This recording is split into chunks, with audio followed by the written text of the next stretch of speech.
Good morning, everyone. Alessandro Piovesan from the Silo at the magnificent Hunt Hill Farm. Oh, magnificent indeed. This place is so amazing, so amazing. Home of the Silo Gallery, the Silo Cooking School with Nancy Stewart as the director. Woohoo! Dream come true. The 1836 barn, the great room. Oh, this room is great indeed. And how are you feeling today? Are you all right? Are you ready to live another awesome day in your life? The best day of your life today? Not quite there yet? It's all right. We can get it there. We can get it together. We can share some tools and to try to help get you unstuck if that's how you feel. I just finished a walk with my dogs. The sun is starting to rise. As you know, it's raining outside, so every time it rains, something awesomely unexpected happens to me. Awesome stuff happens every day here. But when it rains, it just doubles it. More things come. And I'm just waiting, so I'll share with you later. Today, I like to talk about something that means a lot to me. And again, I always talk about the experiences and the situations and circumstances in my own life and what I've done to deal with them. So if you believe it's helpful to you or to someone that might be in need of some kind of a different view on how life works and you think my videos can help, please share them. I appreciate very much. I feel honored. I feel blessed when people come and say, oh, I watch your videos every day. And thank you. I really appreciate that. So yesterday, we were having the celebration of life for Brian Parker, an awesome guy. Oh my God, he died suddenly a few weeks ago. So his family, everybody was there, his friends, and we're talking to some people. And someone came, we're having a conversation about love, hate, and life, and all that stuff. And somebody came to me and said that the opposite of love is actually not hate, is indifference. And I sat and was thinking about it because when we were having discussions about my times on the street, I said that what hurt me the most was when people was indifferent to me. When you're on the streets and people walk by you and pretend they don't see you, or pretend to grab a phone, or turn to the other side, or accelerate the pace so they don't have to deal realizing that you are there. Especially these times, Christmas times and celebration times. I never really had any decent Christmas or experiences worth sharing. So I really actually hated Christmas and all this stuff because it didn't mean anything to me. It was hard. It's very, very, very hard to understand all those, celebratory dates when you are experiencing something much different than what is preached out there. And as you know, this is me sharing also what's going on here at the Silo for the next few months until April 1st, 2023, which is the time we have to raise all the funds we need to seal the deal and guarantee that everything goes smooth for eternity and beyond that. The other day, I was approached by some people in a group that I belong to. I joined a lot of groups from the Rotary, the Lions, and other business groups, and etc. as a way to make connections and know the community better. So in this particular group, somebody first asked me if they could do the Christmas party at the Silo. This is an amazing place and this and that. And I said, yeah, of course, we can talk about that. I'll definitely be glad to host your party at the Silo. So we had the business meeting and talking and we're discussing, and the person asked me and said, oh, so we can do this day and that day and blah, blah, blah. I said, yeah, life is good, we can do that. And then the person asked me, so how much you're gonna charge us to have our party at the Silo? And I said, well, why don't we do this? I belong to the group, we're here, you guys want to help the community and all that stuff. And we've been raising food to help social services. So last year we did 15,000 pounds, and this year I'm trying to get, close to 25. If this group made a food donation, we can reach that goal. So basically I asked that each member of the group donate 100 pounds of non-perishable food that we can bring it to social services. Basically 2 bags with cans of food. I'm willing to go and pick up the food at your house if you can transport that. And then one of the members of the group came and said, oh, did you talk to Alessandro? Can we do the party at the silo? The person said, yeah, we talked to Alessandro, he's great, so all he wants in exchange for us to use in the place is food for social services. Oh, all right, so what's the deal? Oh, 100 pounds of food per member. And he said, 100 pounds of food, that's it? He said, no, 100 pounds of food per member. Another person looks at me and said, 100 pounds of food? I mean, if we make it hard, people are not going to want to come to the party. Not everybody's going to want to go into the supermarket to buy 100 pounds of food, to bring it to a party. And I said, you think that people are not going to want to bring 100 pounds of food to help feed the hungry families in our town?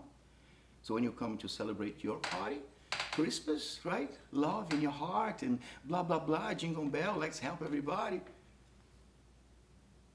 Yeah, well, we barely can get people to come to meetings, and imagine if they want to get 100 pounds of food for a party. Whoa! I get extremely pissed, right? In myself, thinking with myself, where am I? What is this? That you're able to fill your mouth and your head and your heart and your stuff with beautiful words and speeches of how the community matters, how we want to help, and we can't leave no one behind, and blah, blah, blah, blah, blah, blah, blah. And suddenly, when is the time that you can actually practice that, you think that bringing 100 pounds of food to a Christmas party is an inconvenience to you? And you have the balls to speak on behalf of an entire group? Because I know people in that group that would bring 1,000 pounds themselves. But that's not the goal. The goal is that everyone brings a little bit, so you can touch that food. That's why I don't really like charity, in the sense of people that like to write checks and send them out. It's okay. If you're far away, if you want to send a check, if that's all you can do, please send checks, send the money. But solidarity is so much better, because charity, in my understanding, my limited knowledge, is that society created charity as this way. Oh, you did well, you're well, we're making money, you're good. Why don't you help the poor? Why don't you help the underprivileged? Why don't you help this, the lesser? And then, on solidarity side, assumes, again, in my understanding, that anyone and everyone is capable of doing something to make the world a better place. Being aware of who you are, where you are, and what you say, and the things you put out there, and the way you do it. Make sure that it's consistent, right? Because remember, our words demonstrate who we would like to be, but our actions demonstrate who we really are.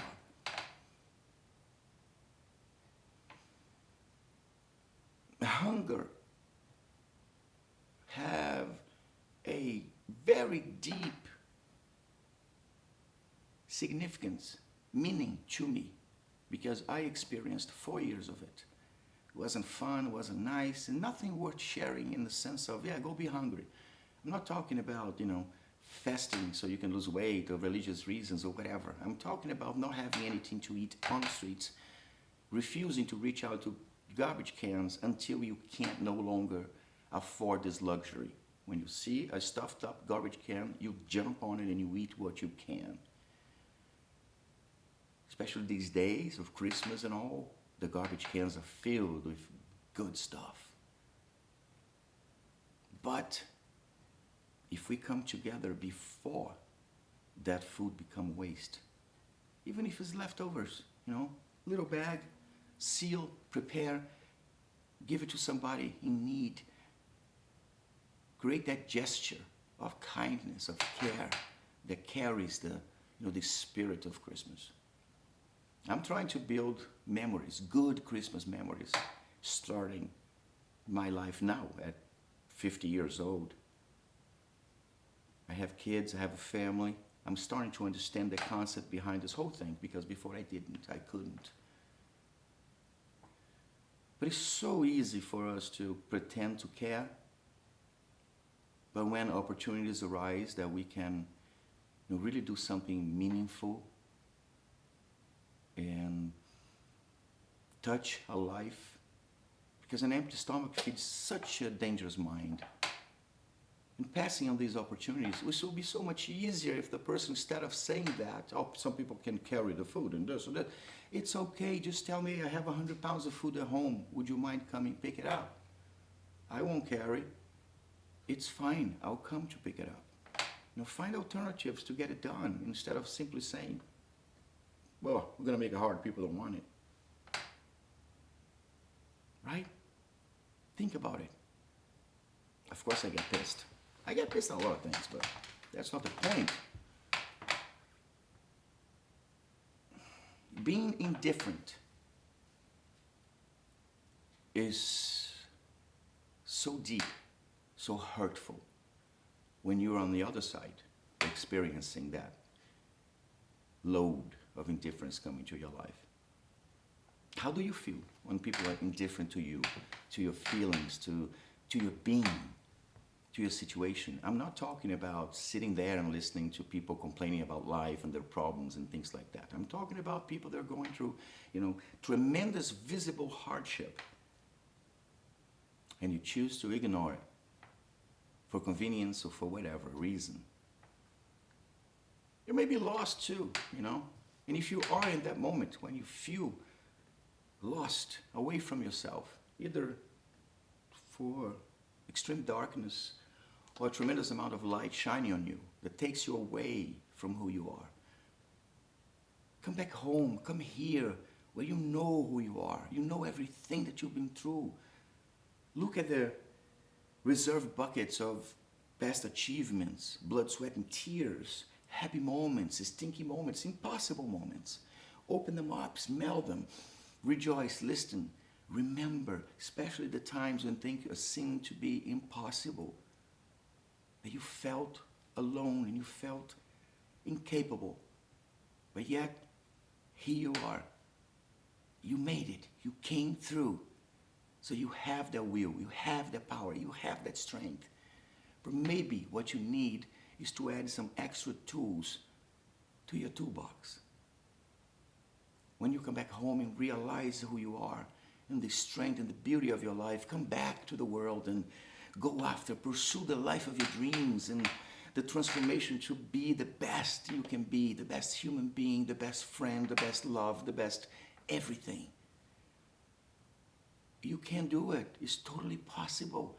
But no matter the tools that are given to you, if you're really not willing to make the change and step the steps, it ain't going to happen.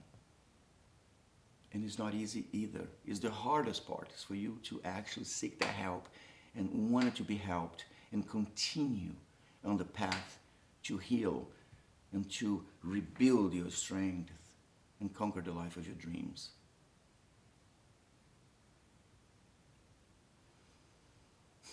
Life is so unpredictable, so fast, so unknown. And that's the reason why we should try to make every day the best possible day in our lives. Because we never know if tomorrow is going to come. I was talking to my friend Brian a few weeks ago, and he was helping us. He was happy, stuff was happening, and suddenly I got a call and say, Brian passed last night. Or 4 weeks ago, when I lost my other friend, Pietro, in a motorcycle accident. The dream was to buy a motorcycle, a Harley, and he bought it on Thursday. And Tuesday after that, he got into an accident and passed. Life is so short and can be gone so quick that if we don't realize its value and don't fill our heads and our hearts with meaningful, productive, and constructive thoughts, ideas, tools, we can waste it. Because life is wonderful. The way we choose how to live it is what makes a difference. And I'm not talking about, abundance of money or things or materialistic things. I'm talking about a mindset that allows you to realize that, hey, I am alive, I'm healthy, I'm capable. Now it's up to me to go conquer what I want. Nobody's going to give it to you. Of course, if you're a trust fund baby and if you were born in tremendous wealth, sure.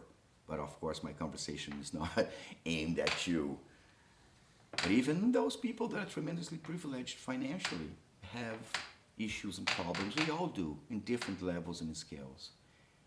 If you're local and looking for a place where you can relax and rejoice and re-energize, learn some awesome history about American music or Hunt Hill Farm, the Silo, historic buildings, come here. Come to Hunt Hill Farm, visit the Silo, and bring 1 pound of non-perishable food that will be donated to support New Milford Social Services' fight to eradicate hunger in our town. We're doing this supporting the achievement of the United Nations 17 Sustainable Development Goals, focusing on number 1 and 2, eradication of extreme poverty and hunger. I'm so happy. I am so happy. My baby daughter will be here on the 10th. Oh, you're going to see her. She's amazing. I love it. I want to wish you an awesome day, fantabulous day, filled with love, passion, happiness, opportunities to practice love, and avoidance of indifference, with that warmth of the Christmas season and the holiday seasons. And may your heart be filled with the passion, the love, and the commitment to live the best life of your dreams, with tons of positive vibrations, always. Thank you.